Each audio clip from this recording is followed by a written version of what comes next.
Joe Biden and Kamala Harris have vowed to take away your Second Amendment rights through gun bans, gun confiscation, and government regulations. Now, Joe Biden is no longer hiding his real intentions, and we need you to take action now.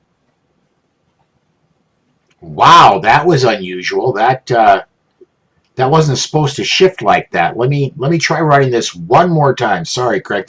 Everybody, this is the Daily Bullet. Paul Lathrop and Craig DeLuz here. For some reason, my software kicked that way early. I'm going to run this ad one more time. It ended early. Just 1 second. Joe Biden and Kamala Harris have vowed to take away your Second Amendment rights through gun bans, gun confiscation, and government regulations. Now, Joe Biden is no longer hiding his real intentions, and we need you to take action now. I guess it is. That's it. Okay, well, so tech support to 81612 is the note behind that one. Anyway, this is the Daily Bullet. Craig is joining me today for his regular Tuesday slot. Craig, man, thanks for being here.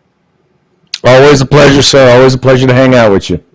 So, what I've seen most of all hitting my news feed today and crossing my attention has been the media is absolutely up in arms in that the attorneys for Kyle Rittenhouse are getting good decisions out of the judge in that case and scheduled to go to trial here in a couple weeks. Well, they're getting fair and just decisions coming out of the judge. The fact is that when most of the mainstream media has decided, they've already made up their minds what they think about it. They haven't really looked at the facts. Most of them haven't looked at any of the video. They've decided that this guy went there to shoot people and to kill people, and therefore he is evil and bad. And so they've already made up their minds. So the very fact that the decisions that are coming from the judge are actually non-biased and are about not allowing them to be biased is really quite kind of shocking to them because, once again, they're supposed to be the objective media, but we all know they're not really objective. Yeah.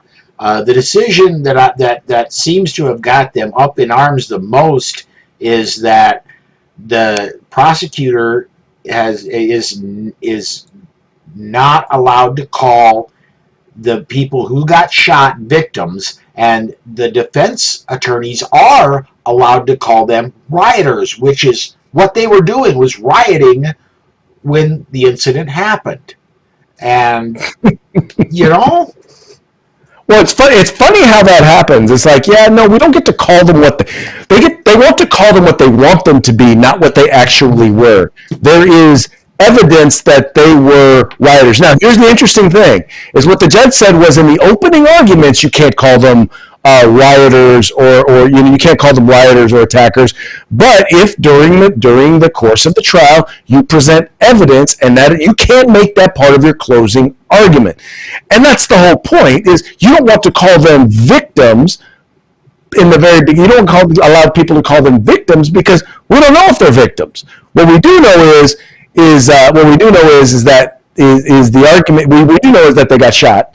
We do know that what the evidence will prove that they actually attacked him. We don't know if they were the aggressors. That hasn't been proven yet. We don't know if he was the aggressor. That hasn't been proven yet. And so all we're saying is you're not going to bias folks going into the trial. Right. I want to remind everybody, you can get your comments in. Just comment either on the Facebook or YouTube video, and anything related to what we're talking about, we'll get it in. We'll discuss it on the air.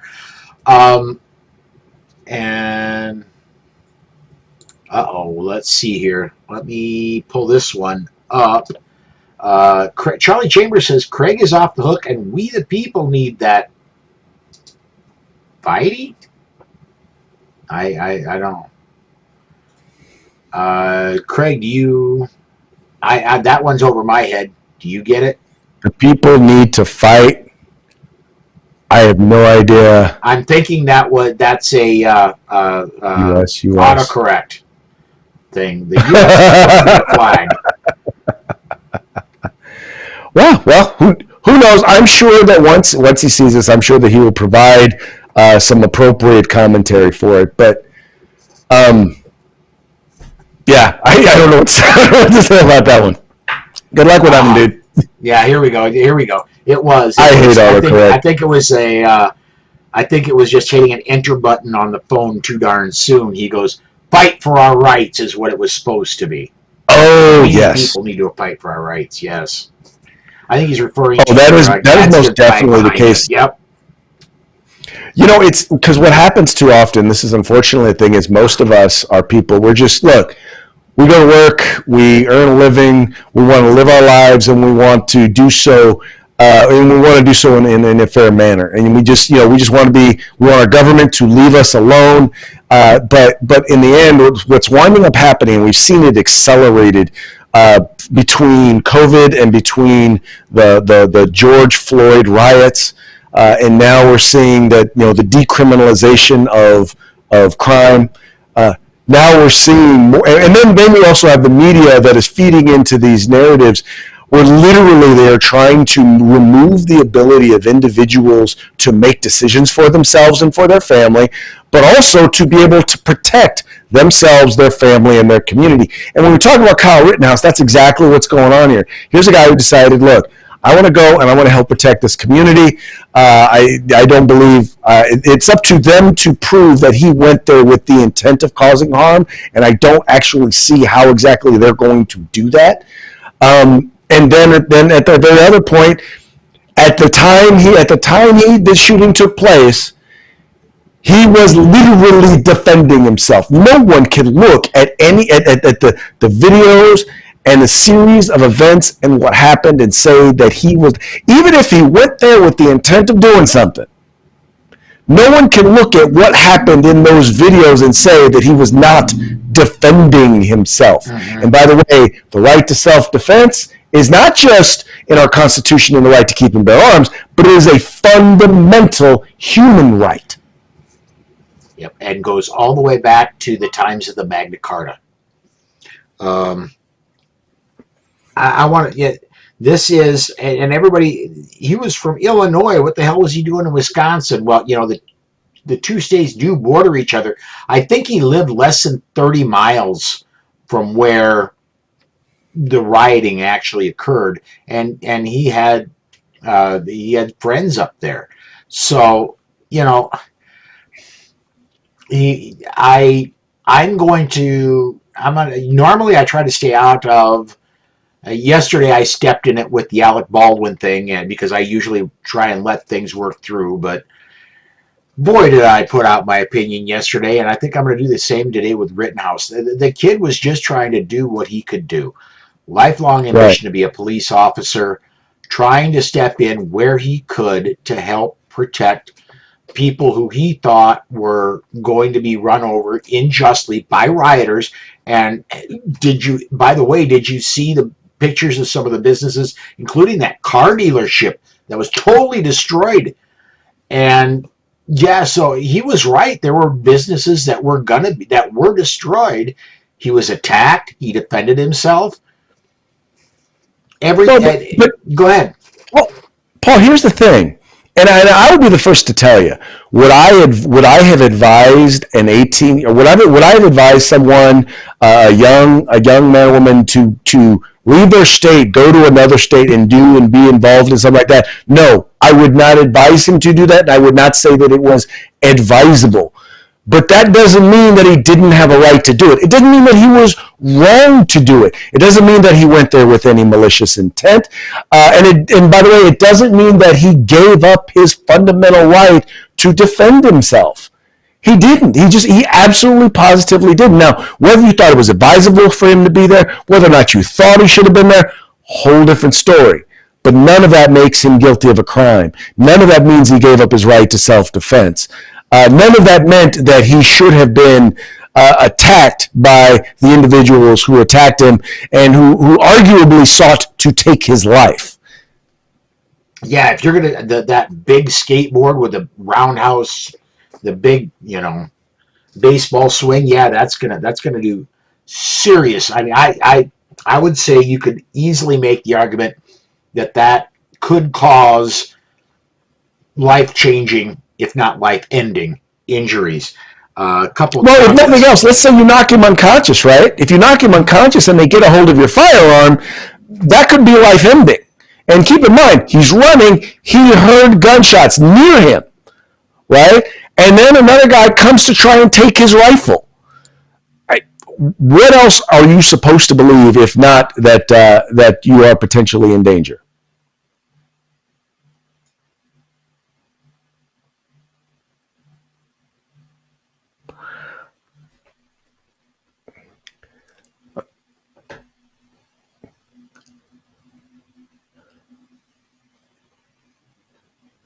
All right. Unfortunately, I have lost your audio.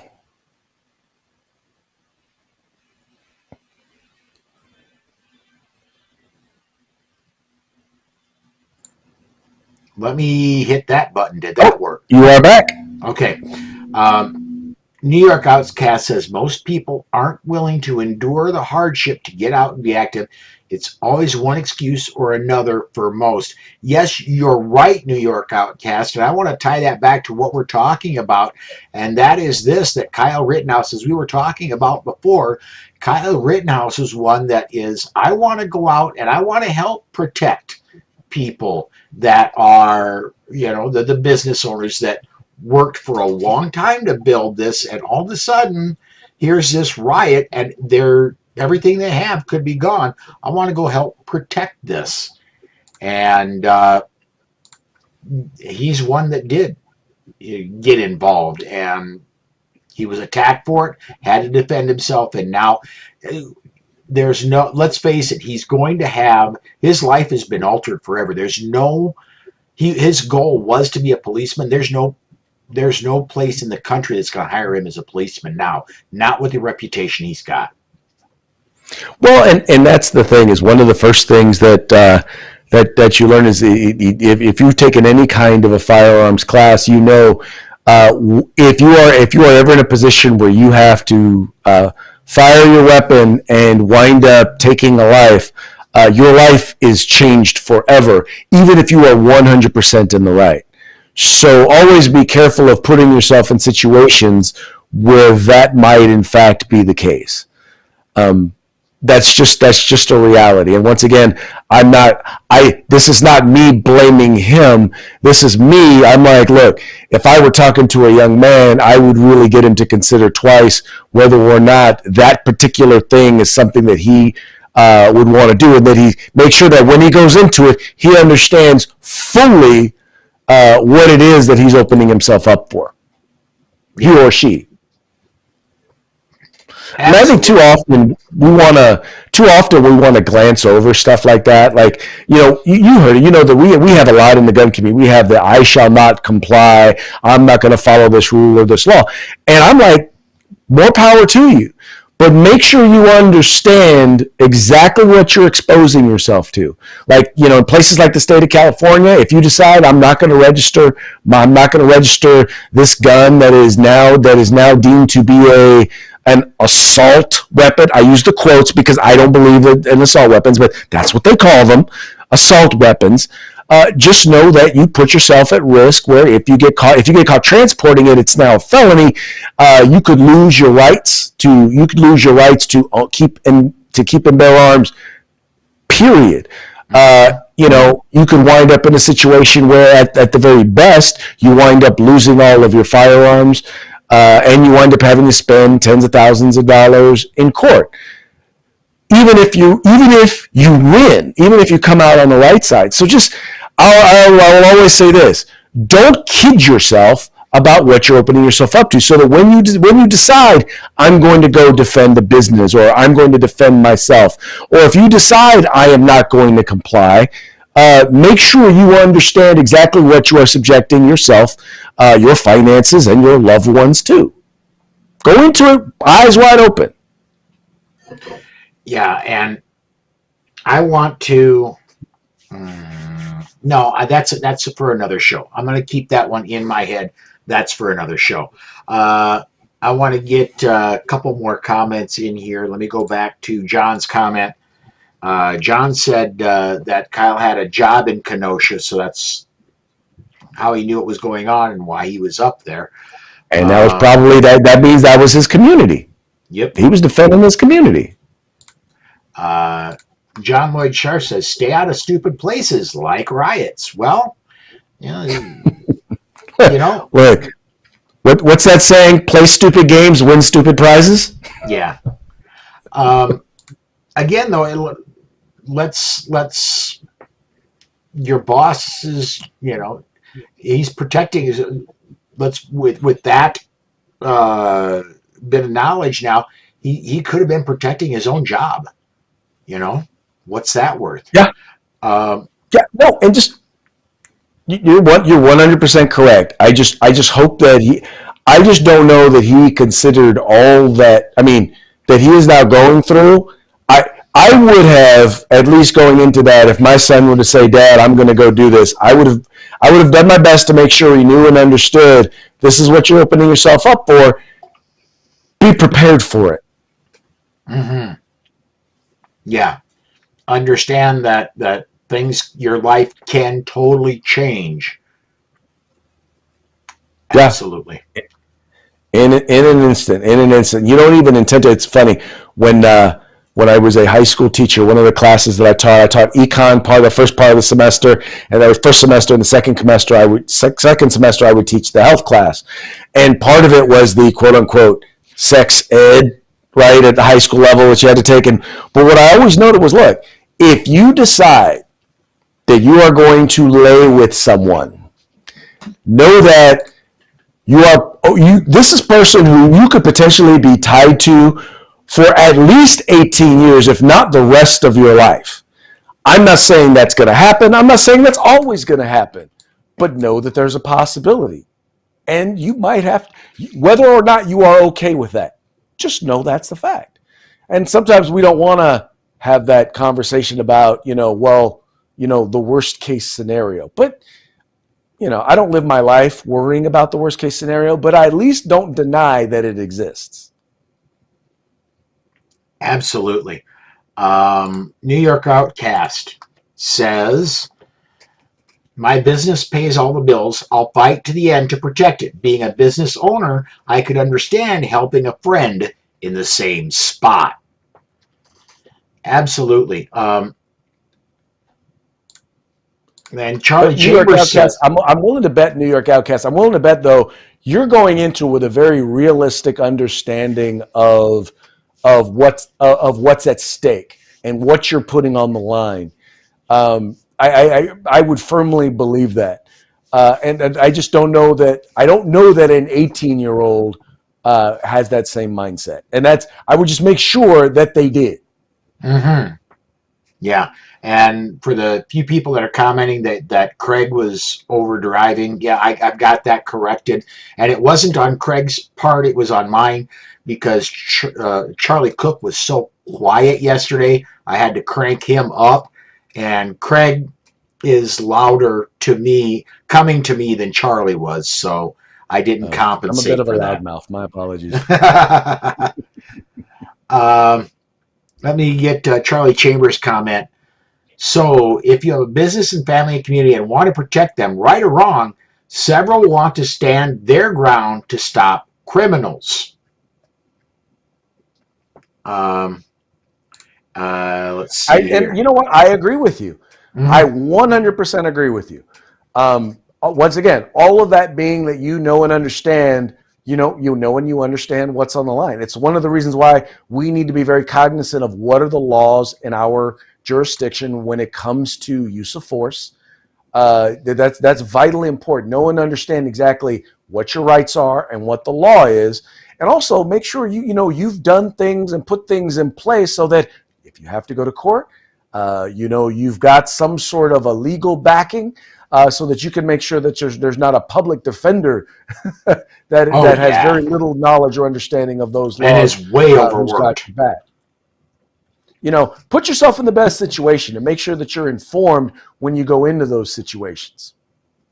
Yeah, and it's not that public defenders are bad at what they do, because they've got a lot of experience. The court system makes sure of that. They overload them with so many cases that they get a minute or two here and then a minute or two there. It's, yeah. They're like emergency room doctors, right? They see a bunch of everything, and they only really get a limited amount of time with folks.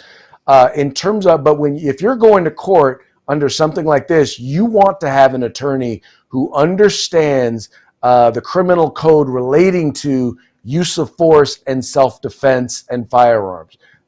You want to have an expert, right? You don't want to have an ER doctor performing brain surgery on you. You want a neurosurgeon. And that's what I'm talking about. And with all due defense, I know public defenders do the best job that they can, but they're also a part of a system that, 94% of all federal felonies, are plea bargains. That means that only 6% of the people actually get their day in court. Now, I find it hard to believe that I'm going to clarify. I would find it very easy to believe that there are people who plead guilty to crimes, even though they probably aren't guilty because they followed the advice of a public defender who said that's probably the best deal they're going to get, and they're probably going to wind up getting convicted. I'm not saying it's a majority. I'm not saying it's most. I'm not saying it's a lot. I'm saying I find it hard to believe it doesn't happen. Not this past Friday, but the Friday before, Alex Uli and I talked about that, and that has absolutely happened. And I don't know that it's I don't know how often it happens, but he and I have talked, and it has happened, and he knows specific cases, and that innocent people have pled guilty to a plea deal because the circumstances surrounding it were such that it was going to be a better option than going through trial, which is, let's face it, going through trial is not cheap. And no. And there's, even if you've got the best attorney in the world who's got the biggest heart, and the attorney works for free, their staff doesn't. Right. Well, and the other thing is this, is that we've developed, this system unfortunately has developed a thing where people overcharge. They wind up overcharging, and then they come and they offer you a deal, right? It's kind of like, you've been to the store where they're charging like way too much, like $200 for a shirt. And then they say, hey, it's on sale for 75% off, only $25. And you probably would have spent $25 on the shirt. You never would have spent $200 or whatever, or $100 or whatever, or $50, whatever. But the point being is that they overcharge with the expectation that they're then going to come back and try and make a deal. And it's going to be so much better than if you got convicted, that there are people who are going to be encouraged to take the lesser deal. Got a lot of comments that have come in. Let me get some of them in here. New York Artscast says, some things are worth going to jail for, but I'd much rather avoid it if possible. Amen, Matt. I'm right there with you. Amen. Exactly. Charlie Cook says, so Craig is loud and it's my fault? I was trying to take responsibility, Charlie, man. I just, yeah. Okay, so yes, it was. Anyway. Yes, it is your fault. Do you not realize that as a heterosexual white male that everything that is wrong in this country is your fault? Have you not gotten the memo, Charlie? In New Jersey, come on, I know you had to have gotten that one already. All right. John Lloyd Sharp says, never use the term stand your ground. Self-defense and shoot to stop are your friends. Yeah, we're getting into legalese here, but yeah.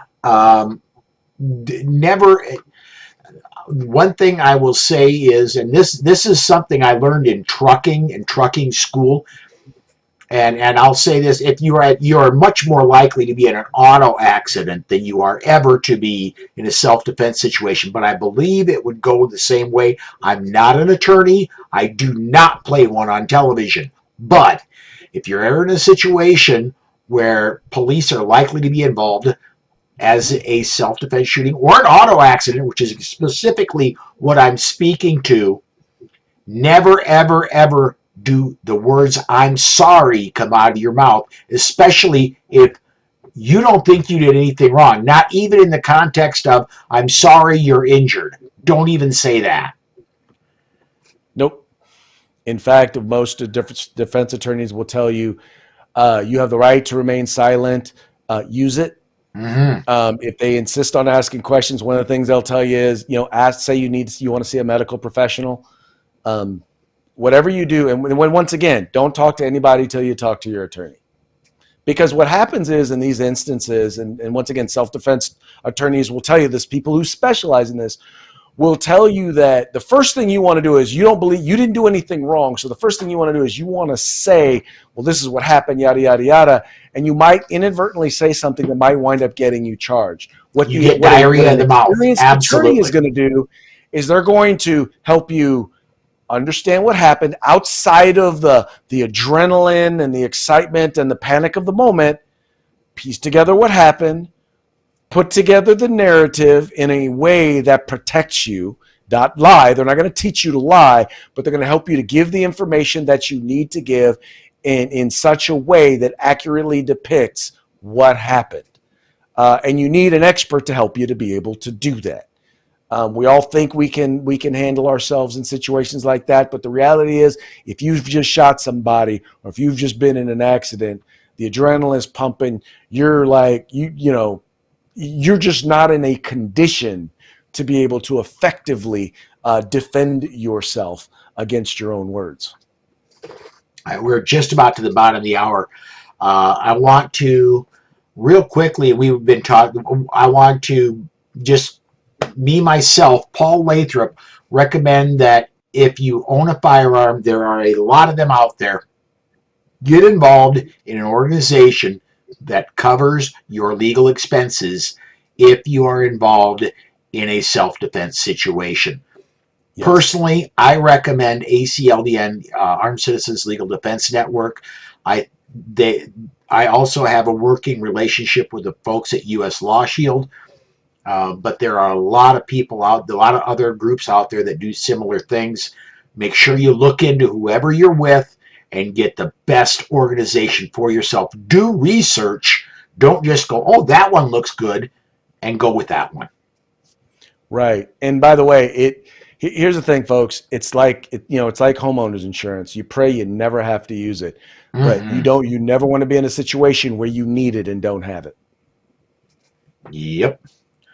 All right. On our way out, we were gonna, if we had time, we were gonna get into this. It doesn't look like we're gonna have time, but I do want to mention this on the way out the door. This I believe was a SAF case, but there was a ruling in Illinois that the Cook County tax on guns and ammo has been shot down by the Illinois Supreme Court. And if we had another 30 minutes, we don't.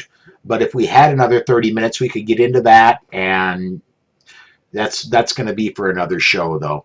But we do have good news out of Illinois in that, at least for those in the Chicago area, there was another victory for gun rights. You cannot tax basically the equivalent of a firearm and the equivalent of the ammunition for the firearm and the ammunition, respectively, and not have it be considered unconstitutional. So, let's see here. I love it. All right. Well, yeah, I love it when my audience does my work for me. John Lloyd Sharp wants you to come back. John, just tune in next Tuesday. This is kind of a regular thing for Craig and I. Tuesday's his day, and unless he tells me differently or I happen to be under the weather, if it's Tuesday, it's Craig and I. So, sure enough, it's a regular thing. And put it on your calendar. You bet. Last one, and we got to bail out of here. Illinois just needs to repeal the FOID card. Craig, it crossed my radar earlier this year. I don't know what happened, but wasn't the FOID card declared unconstitutional in Illinois courts earlier this year? I seem to remember that. I want to say that I want to say yes, but I without having it like right in front of me and don't really have time to Google it right now.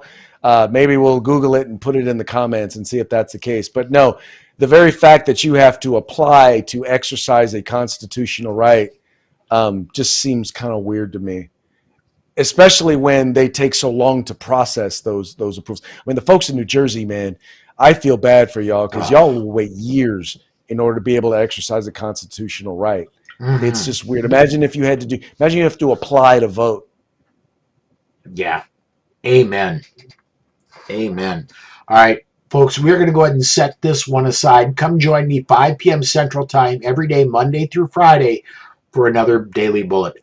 Thanks for watching, everybody.